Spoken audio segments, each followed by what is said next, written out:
Ergonomics were studied, not styled. Upright seating, intuitive controls, clear instrumentation. It wasn't about flash. It was about making a car that worked. Yes. All of it came together in a way that Carfield milled out of one piece of steel and sent off to do good work in Sweden.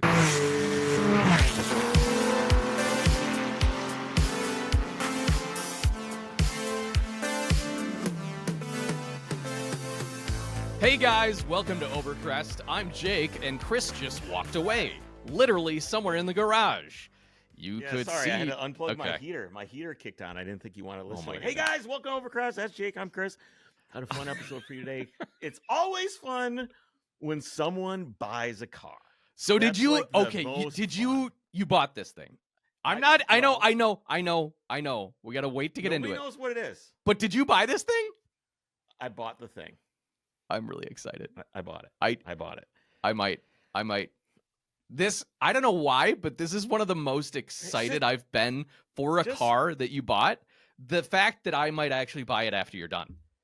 Well, you're in line. Oh. You're literally in line. Oh, got it. And I think everybody will realize why you are in line once they see it. Yes, okay. So, always exciting to buy a car to scout the rally. Right. I did the 123 wagon in Idaho. Yep. And then from the same guy, I bought the brown 123 to do Oregon in. And as much as I love that car, I think I'm kind of just like, I'm all good. Done with Mercedes. Yeah. No. You did them. No. All done. Yep. I think the only thing I want to own, well, there's a few things I think I could own, but I think I'd like to own a 190 16 valve with the Cosworth engine. Yeah. I want to own that, but they're overpriced. Right. People want way too much money for those. It's like, it's way too much money. Yeah. It's still less than an M3, but they're not. I'm very excited that you're stepping out of Mercedes land for a minute, because every other car you have now is a Mercedes. Aside from the Cooper. I do have a lot of Mercedes. Yes. I do have a lot of that right now. The thing is that when you go and you scout, you're going to these nowhere places, and it's always very rural, and you want something reliable. Right. But not only do you want something reliable, which a 123 is like a diesel. Yeah, Mercedes okay. Yeah, we're talking the Mercedes. Is reliable, right? Right. It's reliable. Sure. However, I also know the car. And that is almost more important than reliability. Like if you were Jethro Bronner and you were exploring in South Africa, he could get in any Alpha and probably figure it out, because the dude just knows Alphas, right? He knows Alfa Romeos, especially the old ones. Yep. But they're well known to not be reliable. However, me picking an Alfa Romeo, which I almost did. You looked. That would be it was an Alfa Romeo 33, and then I found out it was this. It was front wheel drive. Jake. Yeah. I could have told you that. I'm like, I can't do my first Alfa Romeo cannot be a front wheel drive Alfa. I agree. Yeah, that makes sense. It's just not. It's no good. You not to get into it yet, but you don't know anything about this car either. Nothing. Well, I know some things. Okay, but we can get into how I'm gonna just remove all of the knowledge I have completely. Oh, good. And add more knowledge that I know, but it's less valuable knowledge, maybe.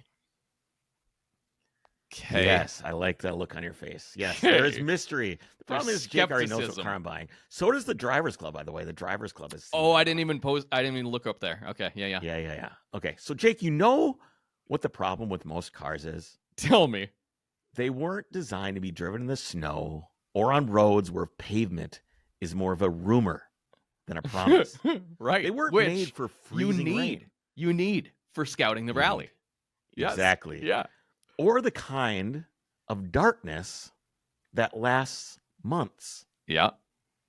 But there was a man, a couple of them actually, who thought maybe they should be.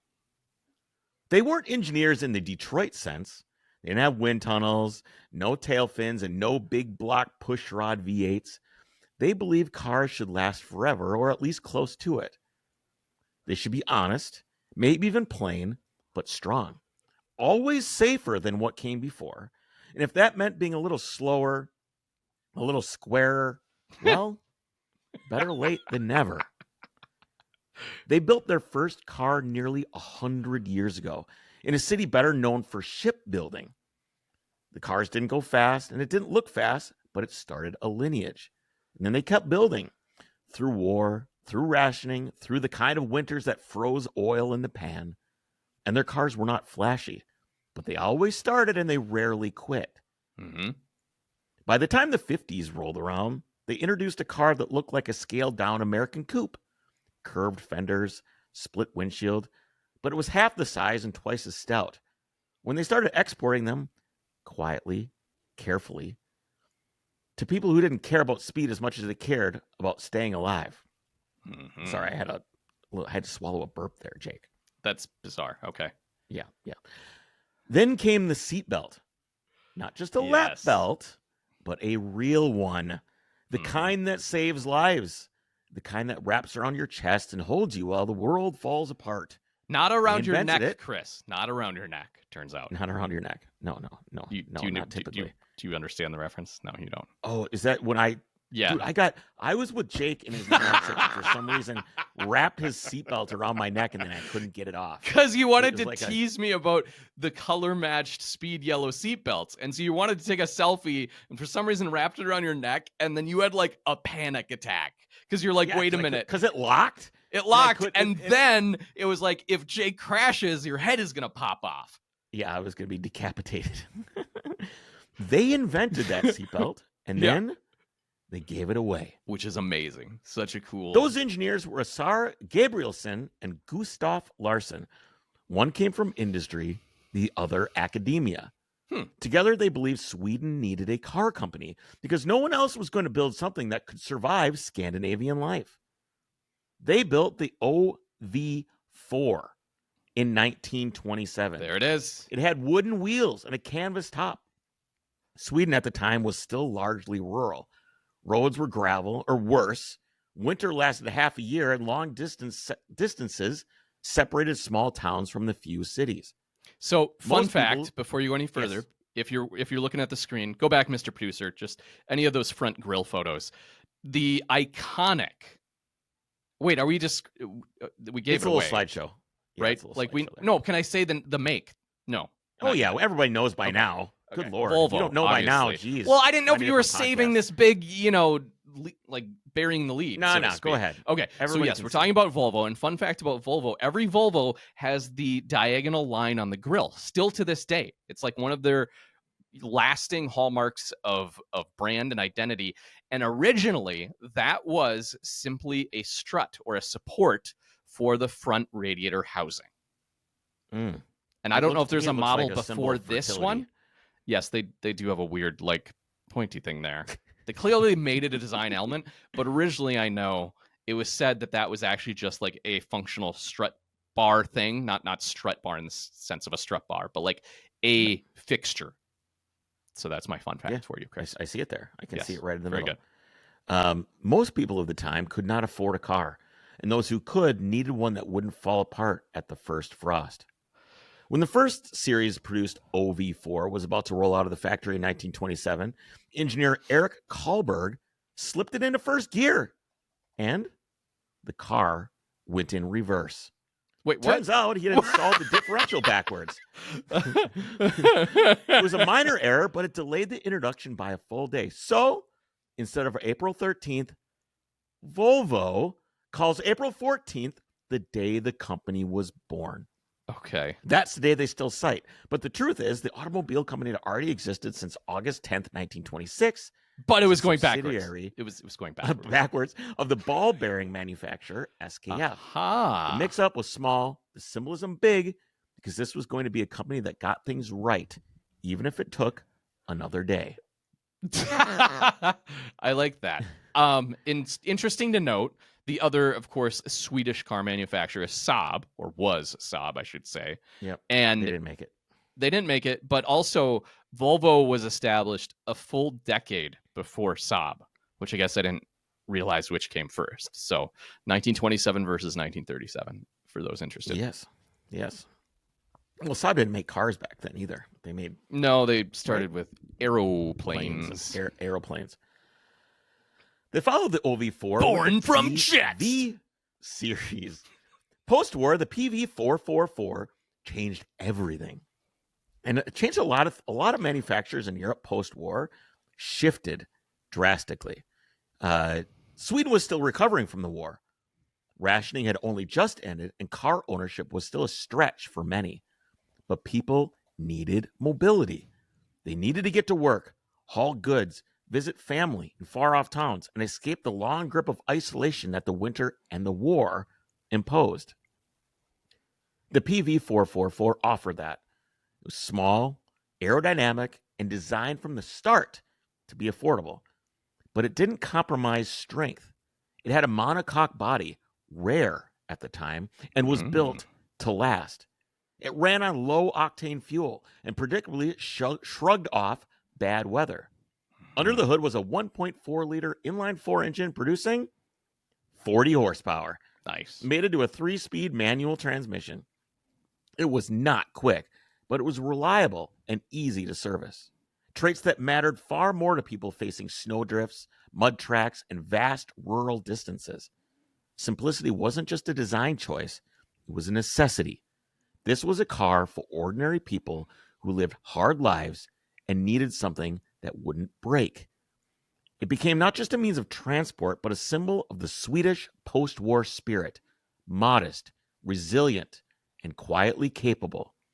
A tiny rounded fastback that looked like it belonged to California, but was engineered for Lapland.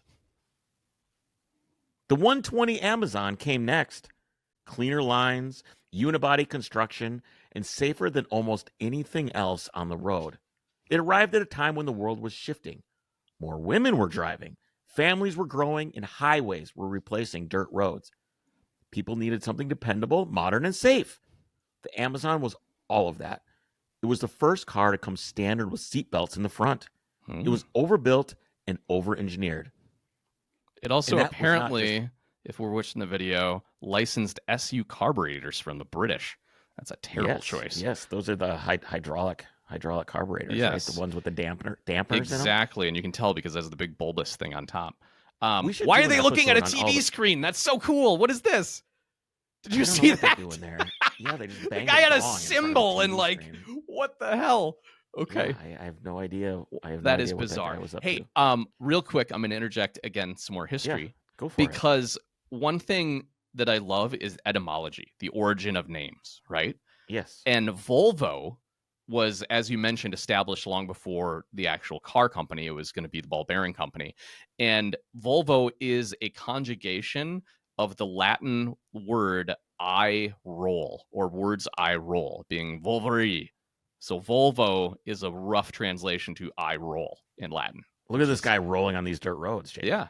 Well, I mean, I just like that it was originally... Oh, did you see that axle hop? I did. I just like that it was meant to be, ball bearings I roll, but it works for the cars too. Whoa! That dude just jumped and the cow was all about it. I am really, really liking the media selection here, Mr. Producer. Yeah, this is good shit. The Amazon used thicker gauge steel than many of its contemporaries, giving it rigidity and crash resistance few cars in its class could match. Its doors shut with a reassuring thunk. Its suspension was designed to soak up punishment from rough roads. And its drivetrain, deliberately simple and easy to service. The B18 and later B20 engines, both based on Volvo's overhead valve Redblock platform, known for their simplicity, durability, and longevity. In the Amazon, the B18 typically made between 75 and 100 horsepower, depending on carburation and tune, while the B20 later delivered similar output with improved drivability and emissions compliance. Most were carbureted using dual SU-HS6 or Zenith Stromberg carburetors. Very good. We got to do a history of weird carburetors, Jake. Zenith Stromberg is not to be confused with the German Zenith, by the way. Two different companies. Yes. The Zenith Stromberg is actually what I have on the C10, believe it or not. So I have Zeniths from two different manufacturers on two different vehicles. Confusing.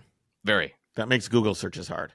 Indeed. You know what was the worst thing ever to happen in Google searches? What? Is when Volkswagen, if you were a Mark I guy, and Volkswagen came out with another car and called it a Rabbit. It Oh. ruined Google searches. Because everything came was up with new the Mark trash. V. Yeah. Yep. It was absolutely awful. These engines were famously overbuilt with robust internals and iron blocks that could outlive the car itself with basic care. And They were nearly apparently impossible. take boost, because that's all I know about the Yes, Redblock. exactly. These guys just love Yeah, to turbo that's- these things. Me too, man. All I know is like, hey, turbo that Redblock. Yeah. They were yeah. nearly impossible to kill. And it wasn't flashy engineering, but it was intentional. Every part of the Amazon was made with an eye towards, yes, Jake. Was the block actually painted red? Yes, they're red. Okay, thank you. That was Why my else would question. you call it a red block? I Jake? don't know. That would make sense, but it'd be silly if they weren't. And I don't know. Maybe they weren't. Good Lord, man. For generations of Swedes and eventually Americans, it was the car that did everything, the Amazon, without complaint. And now, decades later, it has been showing up at the Overcrest rally. Yeah. Same quiet confidence it always had. That's right. I would like to have an Amazon, Jake. Yes. I guess I just gave away that I did not buy an Amazon. No, you did not. They're cool. I see them on the rally. I'm like, man, those things look so simple and dope, just drifting around. It still has the very classic lines to them. They're very cool. The Amazon was also the first Volvo to seriously step into rally culture, not just show up. It won. In 1963, Tom Trana drove an Amazon 122S to victory in the RAC rally, a grueling British event known for chewing up competitors and spitting them out into the ditches. He won again in 64. These were not flukes. They were proof that Volvo's quiet durability could beat speed, flash, and fanfare. It's like It was the not the tortoise quickest and the car. hare. Literally the story, the old adage of the tortoise and the hare. 100%. And it's funny when you see stuff like this at Goodwood and there's like little cars and all of a sudden there's like a Ford Galaxy drifting behind somebody or a Thunderbird and there's like, it's just like comes into frame like it's being hunted down by a dinosaur. Yeah. Privateers loved this thing, praising its balance and its rugged drivetrain. The factory quickly took notice. What started as a family sedan became the unlikely motorsport hero, not because it was wild, but because it never flinched. That same quiet tenacity is what we see today when it pulls up to a checkpoint, dust covered and still moving forward. Are we going to talk about my other favorite Volvo model? Ooh, yes, please do. No, are we going to? That's a question. I don't know. The What is your- P1800? No. What was that? I- It's like the most stylish Volvo ever made. Mr. Producer, pull up a P1800. They're I don't super really like cool. these things, man. No. So you're just going to skip right over them. Yep, I'm sticking with the stuff that is in the lineage of what I purchased. I'm not going out so on you the- didn't I get a just- P1800, I obviously. did not. It was Volvo's like first touring car. It was great. Yeah. Yeah. And then the world wanted to build something a little sexier. So they gave the world the P1800. P1800, which to me just looks too much like a Carmen Ghia. Same engine powered in their workhorses. It looked like Italy and drove like Sweden. Perfect. But then came something different. So I gave it a paragraph, a tiny. Okay, 2 thank you. sentences. That was perfect timing then, wasn't it? Yes. As always, Jake, as always. Thank you. But then came something different, sharper, straighter, and more serious. Uh-huh. Gone were the curves. In their place, clean, flat planes and honest geometry. Honest. A car that wasn't because trying to the look like anything P1800 else on the was road. just a liar. That lying It was. That car is a sack of lie. Stylish. That car is a lie. That liar car. Anytime you look at something and think it's something else, that car is lying to you. Oh my gosh. Oh, that's a Carmen. Nope, it's a Volvo. This wasn't just new design. It was a new platform, a wider track, more interior room, disc brakes on all 4 corners, and a dashboard engineered to minimize injury in a crash. Safety wasn't just a bullet point anymore. It was the car's architecture. And by then, Volvo had realized something. It wasn't just a feature. They had quietly built a reputation around safety.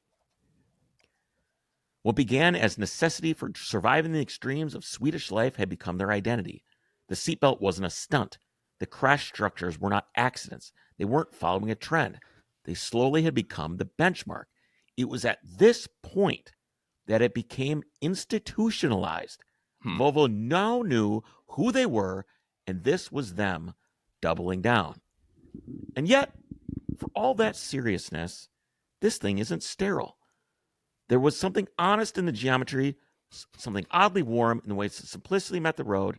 I'm just, I feel like when someone gets out of this car, the guy is going to tell me the truth.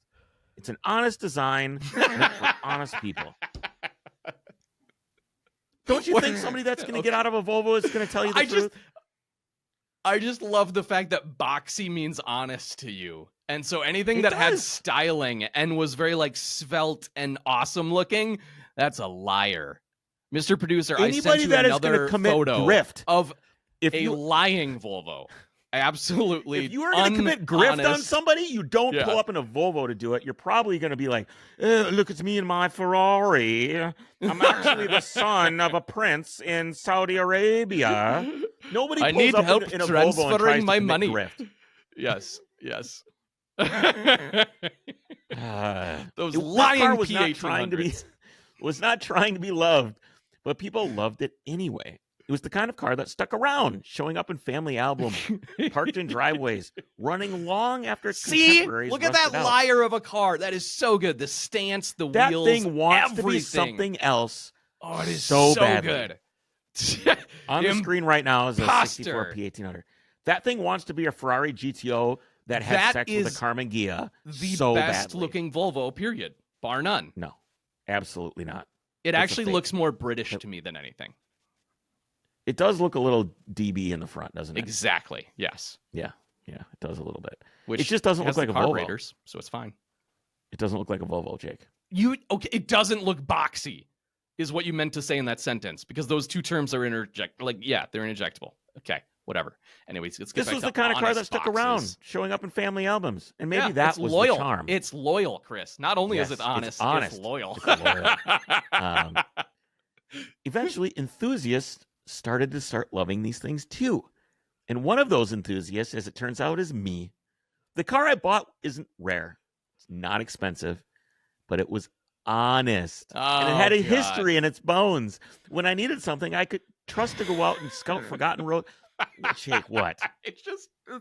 This analogy of honesty is so funny. When I needed something, I could trust to go out and scout forgotten roads for a rally. Mm-hmm. This is the one I picked. Dependable. The first Volvo. We've strapped John Cameron Swayze to this stock standard Volvo to demonstrate just how much this man can take. Wait, who's John Cameron? I have no idea who this guy is. Patrick Swayze's father? I was thinking that actually was uncle or something. Oh, yeah. Let's go. Yeah, let's go.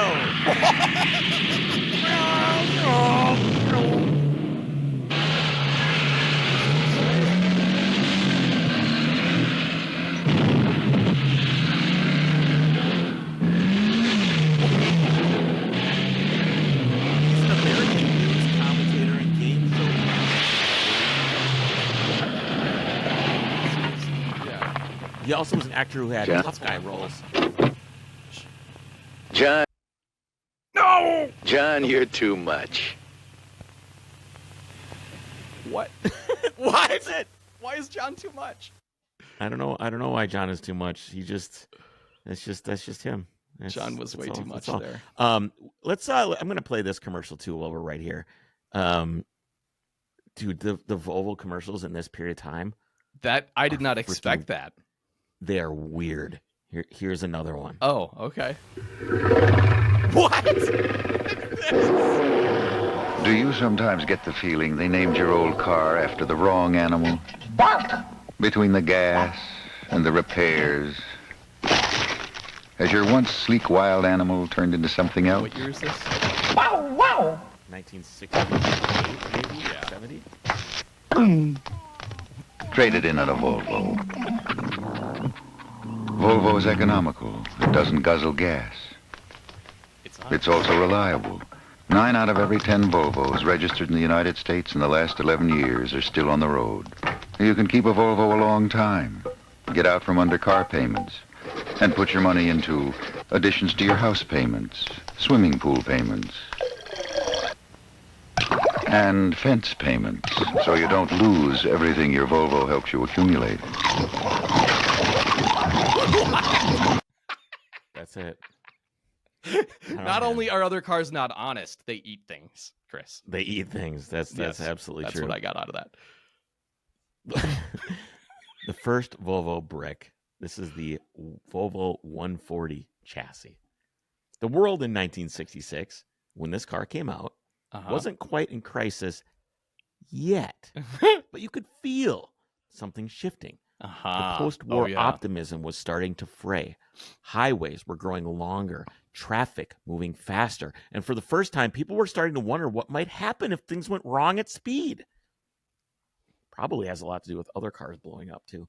Safety and efficiency weren't yet urgent, but they were beginning to matter. The 140 didn't just respond to that shift, it anticipated it. While other companies were still selling style and speed, Volvo was quietly setting the standard for what came next. The competition? At around $3,500, it was the Ford Pinto, Chevy Vega, Datsun 510, BMW 2002. Yeah. Some of those were quicker or slower, some were cheaper, and some were more expensive, but none of them felt quite like this, like they engineered with conviction instead of compromise. The design shift from the curvy mid-century Amazon to the hard-edged 140 wasn't just aesthetic. It's philosophical. The man responsible was Jan Wilsgaard, Volvo's chief designer from the 1950s onward. He had also designed the Amazon, but by the mid-60s, he was ready to push the brand into a new visual language, one of functional clarity and architectural simplicity. Inspired by Scandinavian minimalism and informed by Volvo's growing safety research, Wilsgaard's design for the 140 emphasized visibility, crash survivability, and manufacturing efficiency. Unlike the Amazon's flowing lines and chrome accents, the 140 was defined by straight edges, flat glass, squared proportions. This was not just about fashion. Flat panels were easier and cheaper to stamp and repair. The belt line was lower, the roof was taller, the greenhouse larger. All of it contributed to better sight lines, more usable interior space, and a sense of transparency behind the wheel. Volvo even ran crash tests with full-scale prototypes years before that was the industry standard. In Wilsgaard's own words, the idea was to, quote, express the structure of the car with its shape, removing any stylish tricks that didn't serve the car's purpose. He also said, I wanted to design cars that were simple and practical, not showy, but timeless. Did he say honest? Because that's really what he should have said. Not yet. That belief in function over flash shaped not only the 140, but everything Volvo became known for. In another reflection, he noted, a car should look safe and be honest. Oh my God, no. For real? No. Okay. No. This underscores his commitment to designing vehicles that conveyed security as much as they provide it. This was the blueprint for Volvo's entire future probably up until Polestar, honestly. Yes. Yep. The 140 did not try to be sporty or trendy or aspirational. It was focused and consistent. The suspension was fully independent with front coil springs and a solid rear axle on coils. Simple but rugged. It had a collapsible steering column. That's not fully independent then. If it's rear axle. Yeah, you're right. But it's not like the Corvette thing or any leaf springs and stuff like that. The ergonomics, it had padded dashboard. Ooh. Reinforced roof structure. I saw an ad where a guy's sitting in the car just talking. Yeah. And he's like, yeah, it's really stiff and this is pretty awesome. And then he gets out of the car and zooms out and there's like 10 of these Volvos stacked on the one that he's sitting. I have seen that one too. Yeah. Ergonomics were studied, not styled. Upright seating, intuitive controls, clear instrumentation. It wasn't about flash. It was about making a car that worked. Yes. All of it came together in a way that car field milled out of one piece of steel and sent off to do good work in Sweden. Yes. I love it. Yes. Okay. So you know what else comes from the land of cold and from the Norse lineage that is also honest, Kris? Us? Well, yes, but I was going to say Nokian tires. Aha. Yes. Very nice. Honesty, integrity, performance, and reliability. Those are a few terms that we could use to describe Nokian tires. And of course, they have just launched their newest tire, the AS01, the Surpass AS01. It's a high-performance, all-season tire. It's made specifically for drivers and the type of driving that we like to do, where you want the most out of your car without sacrificing capability when the roads get slick. And a car really can only perform as well as the tires on it. So the SO1 is great. It offers the grip of a dedicated performance tire, but won't leave you stranded if the road or weather gets rough. It also comes with a 55,000-mile warranty, Nokian tires pothole protection, and the 30-day guarantee that they have on their tires as well. So if you don't like it, you can just send it back. Everything is great about it. Of course, honest tires. They could go on an honest car, perhaps. Check it out at nokiantires.com. Jake. /surpass. Nice. Right? Let's go. Nice. Very nice. All right. Okay, so you the continue. particular One thing that is I not found- honest right now is my battery charger on my computer, because apparently it says it's charging, but it's dwindling. I'm going to go get another charger. How many Continue. percents do you have? I have 10 of them. 10 of them Oh, percents. okay. Yeah. All No, right. it's right over here. So continue on. Okay. I'll read extra slow.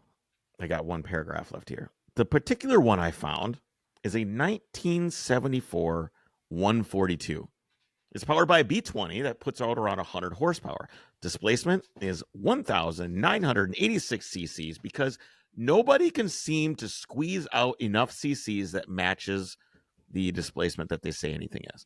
Everything is always 1,900 cc's or 1,800 cc's. I never understood that. Earlier versions were It's because they round carbureted. up due to I know, but why don't they just make it 2001 cc's? Because then you'd be over. And therefore Yeah, you'd but- be taxed or over 2 liters. Oh, That's where a you're lot of right. it comes from. Yep, you're right. You're right. They have the same Obviously- carburetors we talked about earlier, but this one came with a very, very highly advanced for the time Bosch D-Jetronic CIS fuel system. I was wondering. One of the this. first of its kind.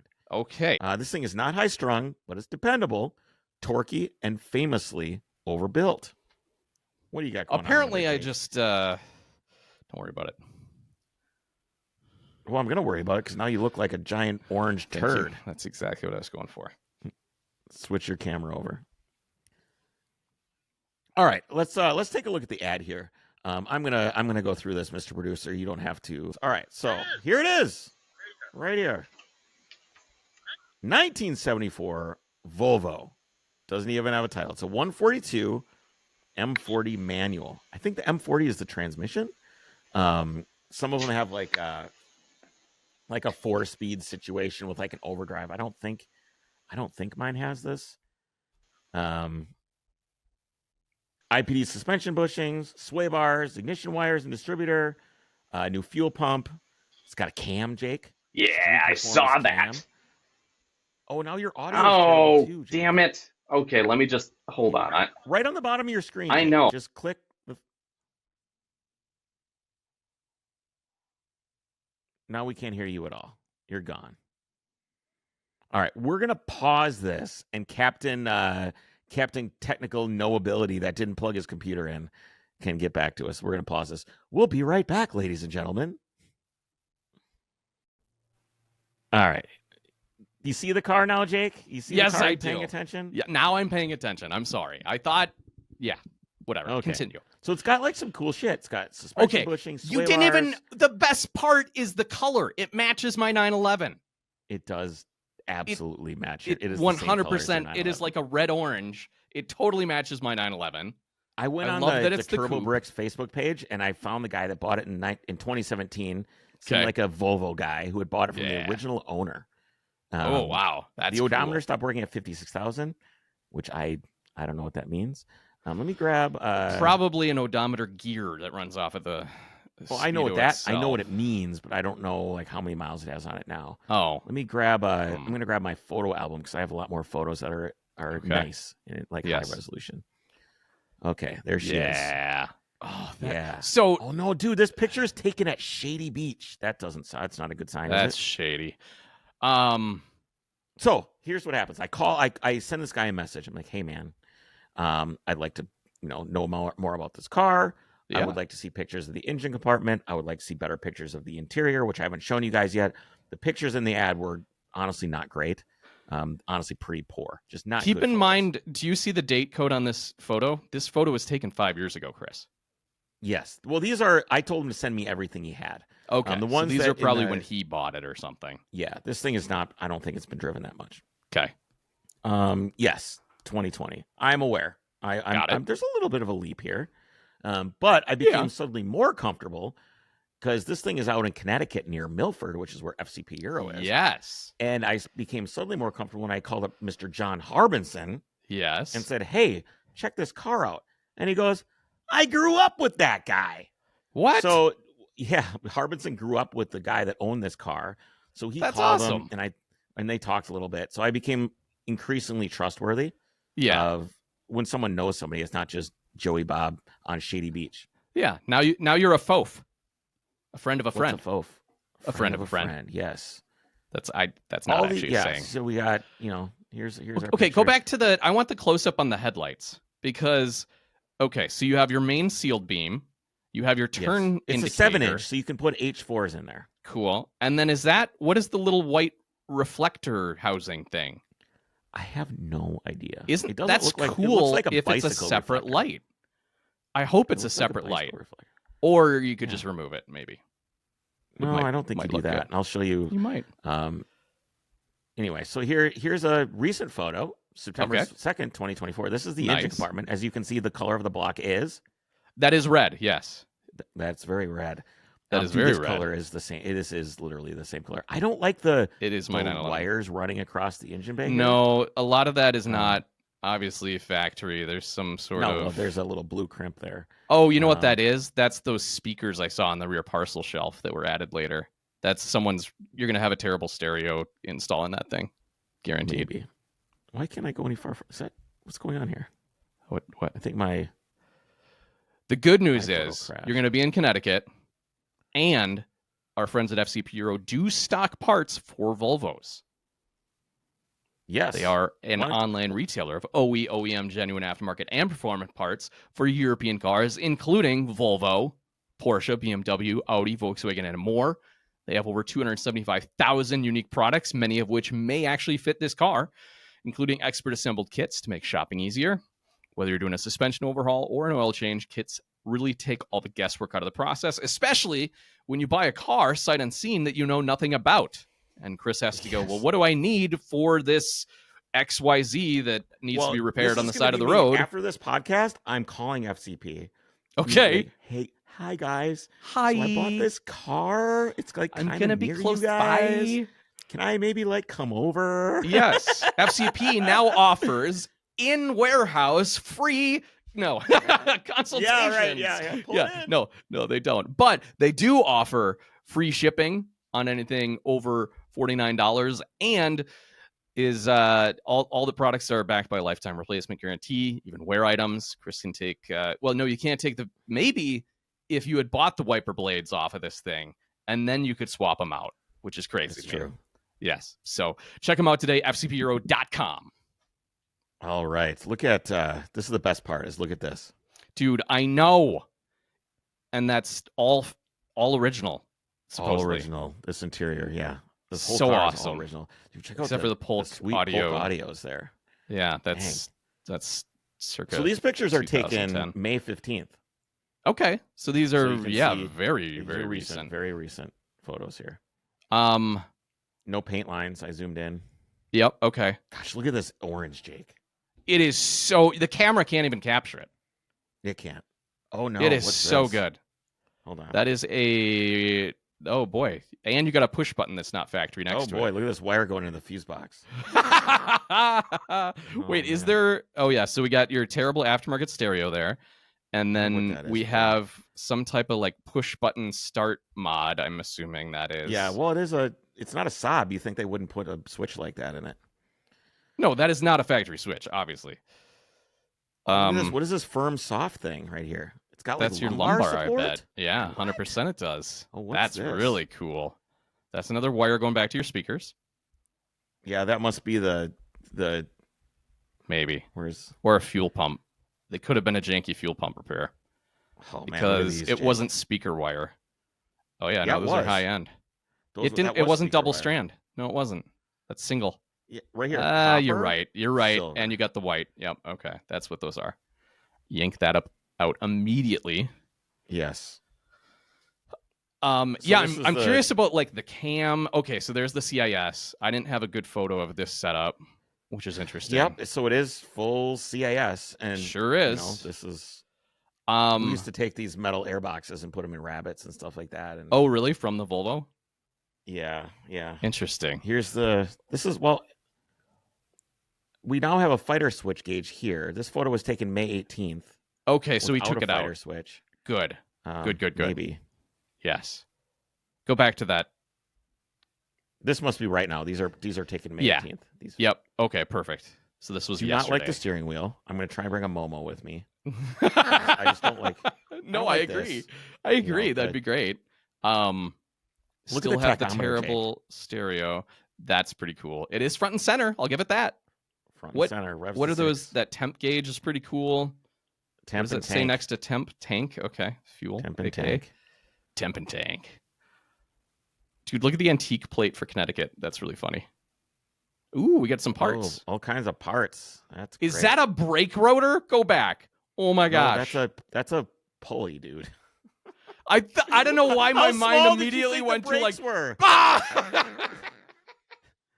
That couldn't even stop a go-kart if there was a brake rotor that big. Come on, man. Oh, that was funny. Oh, Okay. all right. Well, that's the car, man. That's I it. am super excited for this. I think what is your plan? Are you going to not keep this thing? Because apparently I'm there's going to show already you a my list of plan, and I'm potential buyers. thinking maybe I will pack this in my briefcase or send it to FCP. Are you ready for this? Uh-huh. Oh my God, do you think? yes. Yes. Yes, right? Yes. Just put this that in was the literally car. what I was going to say. I was going to go back there. Yeah. Do that. Yes. Just get the kit. Hell they yes. make the kit. It bolts on. Yes. 100%. Although Yeah, I- it's a I red line think- Weber. Yep. Perfect. Redline Weber. 45s come with this kit. It's a little. I got to call around to Well, see if it's who got a can- who can cam. get these. I know. So and you might be headers, able to do and that. headers and Oh, it folds does up. have headers So, too. I didn't realize that. yeah. Wow, dude. header. Yes. Let's go. And just get rid of all the 100%. CIS stuff. This- and just put this on there. Steering wheel. Um, Get rid of the crappy speakers. I mean, not all right away, but like, yeah. All right. Let me give the other thing. I've got another thing of should I? Do they make suspension setups for these? You have to not really. It seems Okay. difficult. It's a This is so. These things are 5x108, which is weird. tough. But let me show you something. Does that convert to a Ferrari? That's right. Yeah. Dude. Remember Sean from the rally? He had some Ferrari wheels on his car. Yes. Yeah, the white Dude. one. I've already messaged him. I'm like, call me, please. Please, And then- please help me. You know what guys do that is really nerdy and please don't do, but they replace the center caps with a little like moose symbol. Not doing that. Please, Definitely thank not you. doing Okay. All right, let me these show are you amazing. my favorite one of these. These are cars. way too wide in the back. Well, there's. I looked. It's just the wide angle, the way the photo was taken. Okay. They're all 7.5. That looked super dish. I don't know if there's. There are different widths that you can get. Yeah. I wanted to go through one of my favorites of these cars quick.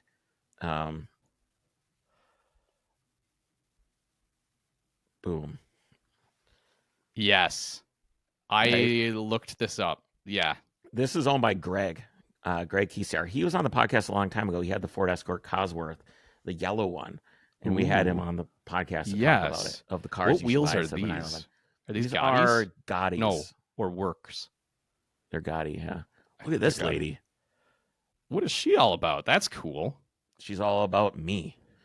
But this is I think this you're is all about her. obviously too low. Yeah, These are, but I do like the bumper removal from the front. Maybe I do too. So the bumper's currently not on the car. He told me that. Oh. He's like, yeah, the bumper's off the car. I'm like, put it Great. back on, Maybe. just so I have it with me. Yeah. I might just take it off and leave it on the side of the freeway. I don't know. Well, Um, no. If you're gonna resell the car ever, they're gonna want the bumper, especially. I know. Is it pre-impact bumper? Like, did they ever go to impact bumper style? Yeah. This 'Cause has these a are- bigger bumper just like this one. Oh, look at this, dude. I just love the way these cars look. This whole I front think those end are- is just rad. I think those are work wheels, not Gaudis, actually. They say Gotti on them, so I'm going to guess they're Gottis. Oh, There it they is. are. Okay, good. This is still has all the CIS stuff. Interesting. This one And looks like AC. it has air conditioning. Wow. Yeah. Should Yeah, how dope is that thing, though? dude, so good. I really Ah. like this car. And So that's it. I've got to move into my house in like a week. Holy that's smokes. okay. You can Um, drop this car off with me. It's in And- Connecticut, Jake. I know, but like when you're done, because you're scouting the rally, that's the whole point. You're going to fly down, Yes. you're going to pick it up. Have you secured the transaction, aka sent payment? Told him it's I sent sold. a deposit. Yeah, I gotta actually send Harbinson some money after this call. I've just been busy, so I haven't sent him the money. Yeah. But I sent a $250 deposit on the car. Yes, Okay. and Harbinson's gonna go get it like Wednesday. Oh, I believe. nice. I love Get it. it Wednesday. Just get it done. I want it. His stuff with this. I'm like, I just want it. I want it in my Yep. possession. Yep, I'm exactly. ready to That's have what I was it. going to say. It's just get it. Yeah, in your that's- possession. That's awesome. Speaking of possession, and you're going to be scouting, you know what's important when you're scouting or road tripping or on rally is knowing where you're going. not only that, I was talking possession, who owns the land too? Like, can you Yes. go on this land legally? Well, Who if is you going use- to shoot me if I step over this property line? Exactly.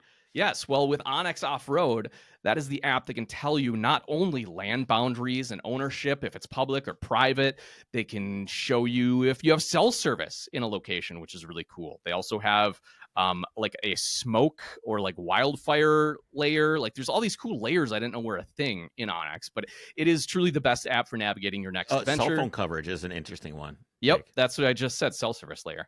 Oh, I thought you said over- smoke something. Yeah, I did that as well. There's also like Oh. wildfire. Yeah, there's all sorts of features I didn't even know about. There's over 750,000 miles of trails and offline maps you can explore without worrying about that cell service just by downloading everything ahead of time. It has trail readings, detailed information, Discover tool, help you find things near you. It features the wildfire layer. That's what it's called. That's cool. It has route builder, waypoint marking, real-time updates, route sharing. You're fully equipped for any adventure with Onyx Outdoors or off-road rather, and you can try it for 7 days for free. Try downloading the app, Onyx Off-Road. All right, check this thing out. This is Sean.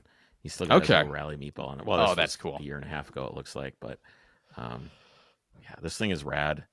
I don't think I want to go this big with the wheels. Like, these must be 15s or 16s. What is a factory wheel on these? The ones that it comes with are like a 15. Oh, Yeah. Look at, he did. Look at this. What? It's got side drafts on it. Look. Yeah, it does. Dude, Yeah, yes. nice. I like That's this the setup ticket. a lot. Yeah, this is with the bumper. This is the smaller bumper, Jake, like a Right, but Euro bumper. I isn't guess that- would be. oh, so I thought the one we were looking at actually has the smaller bumper. No, the one I have does is. not. What do you Okay. mean we are looking at? You've already. We sold just looked yourself at on it. This thing. Yeah, we're looking at it. It's our joint ownership purchase. I love it. I don't know why I like this thing. I was very surprised. It's cool. It It's- has a really good look. It's unique. It's got round headlights. Yep. There are some guys in the Michigan area that do the round headlamp rally. Yeah, I know. which is pretty cool. I do like that. Yeah, because it's clearly 'Cause it's September. Yeah, I really want to go, but it's. I just always in love the conflict with- concept because Yeah, me too. if it Sorry, has you don't have round headlights? headlamps, like Sorry, clearly, sorry, yeah, guys. pre 80s or 70s even. Yeah, that's Awesome. it. So I'm scouting in middle of June, Right. and I'm thinking that's we're probably gonna announce the rally before that. Yep. I would think. Yes, we are. Yeah. I think. Actually, usually, how do we do that? Because sometimes you're like I don't very know. strategic about like, "Ooh, look at where am I?" and people guess. Remember? Yeah. Maybe. All right, maybe somewhere I'll do- around there. We'll figure it out. In between Let's now tease and it the out. end of June, everybody will Well, know. you which kind is of plenty gave it time. away a little bit. The fact that you're getting a scouting car from somewhere that happens to be in Connecticut. So like, I'll drive a car anywhere, dude. That doesn't matter. okay, yeah. So It's me. We're going It could be to anywhere. Washington. Is where the rally is. We could because be. You don't know. You just don't know. You don't know. People have been doing that too. Like I was sending cars in the Discord. yeah. Like, oh, the rally's in New Mexico. I'm like, no, the So car. you is in were New actually Mexico. looking all over. I've been looking all over. Yes. Okay. Well, that doesn't. There's make like a sense. Rabbit GTI showed up in Portland, but I don't know. Yeah, this is what we got. I'm This is what we excited ended for up this with. thing. Yeah, me too. I really like rear wheel drive. I know front wheel drive is great, but when you're scouting around on gravel roads, Oh yeah, I like to have Oh, the yeah. rear wheel drive going on. absolutely. All right. Well, All right, I'm very guys. excited to see this thing when you bring it home. So it'll obviously be coming home with you in June or whatever. Either When that do or you I'll move? leave it out there. and I'll Why? drive it on the rally again. No, you got to bring it here. Because it costs us $4,000 to ship a car. You're driving home, aren't you? Maybe I'll just leave it somewhere and fly home and then fly back out and drive it on the rally. I've got other cars here to drive. Maybe I'll fly down and drive it home. Park it Maybe in you my will. barn. You're going to buy it from me that fast? Like, I'm not even going to, like, good grief, dude. Like, dude's trying to, it's like you're dating a girl and the guy's like, dude, if you ever break up with her, Yeah. Let me know. I really like, she's exactly my type. You know? Oh, great. Yeah, let me know. Just what I've been looking for this whole time. And I didn't even know it. I'm glad you're dating her. On that note, we will see all of you next week. Take care. Fun fact, that's actually how I met Nikki.